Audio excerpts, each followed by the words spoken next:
spruce. So you can actually plant, you can have this indoors if you wish, but what you'll need to do is if you bring it indoors and put it into a nice pot like this, you'll need to keep it well watered. But this isn't a cut Christmas tree, it's actually a pot-grown Christmas tree.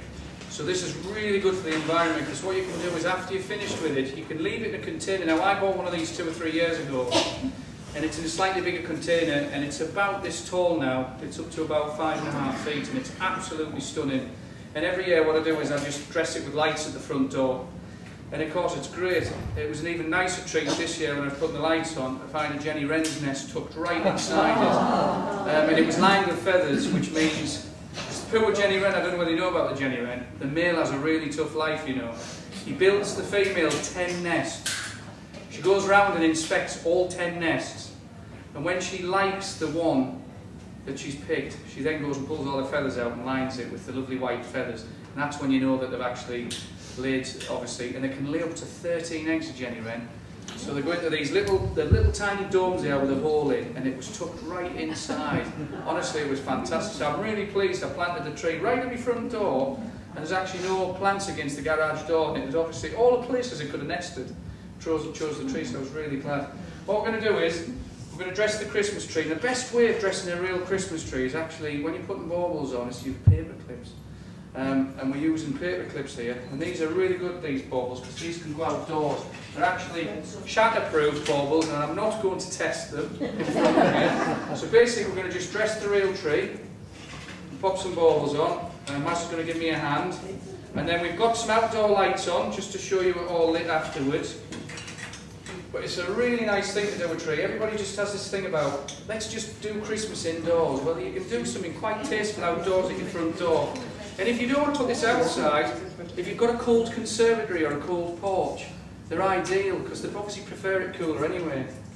So we're just going to pop some lovely baubles on there and make it look nice. And then, Maz, have you got some, did you get some stems, did you? I did. We're going to push some stems in it, because people just have this thing about, you know, maybe just popping baubles on the Christmas tree. And we're going for traditional, we're going for the lovely traditional red and gold here, just to make it look nice. Say paper clips, what a great way of doing it, it keeps them on. Because if you are going to put them outside, you can nip these paper clips really tight onto the tree and it stops them blowing off. Okay?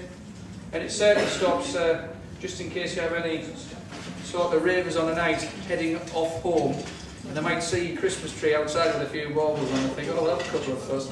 So if you push them on nice and tight, but I'm saying it's great. My children just love, they set theirs up every year, and they just outside the front door. And it's, to be honest, we put the lights on already, and it was all lit the other day, and it looked fantastic. Have you got some stems there now? We'll put some stems on. There you are, you've got some baubles to put it out. Side. And what we're going to do now is, we're going to get some poinsettia stems. I'm just going to push some stems down into it.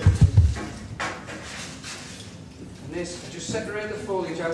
It's not real poinsettias, obviously artificial ones. Because if you put real poinsettias out in the cold, they'll just drop all the leaves. We'll just, what you do is, you'll notice all I'm doing is dropping them down into the, just into the pot, so it's sliding right down.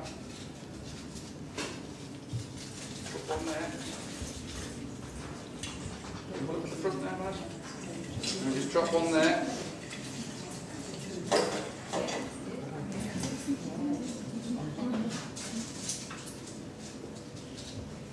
And of course, we've got a couple of nice little gold berries to go on.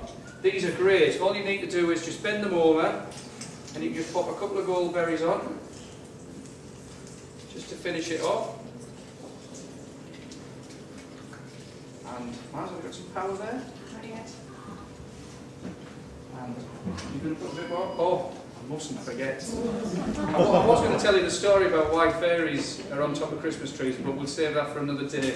I'm just going to pop the fairy on there, and if Maz can give it some power, and we'll light it up for you. And there you have a lovely tree, just ready to go outdoors. Lovely tin pot or zinc pot, it's absolutely ideal. And that's how you can make a real tree, a living tree, look fantastic outside on your patio or in your porch. And remember, what a great thing for the environment. You're offering nesting for birds, protection for birds, because my little Jenny Wren is dead upset when I move, if I move the tree. And don't forget, you can actually plant this in the garden. You don't have to just put it in a container, so afterwards it could go in the garden. So there you go, a lovely Christmas tree.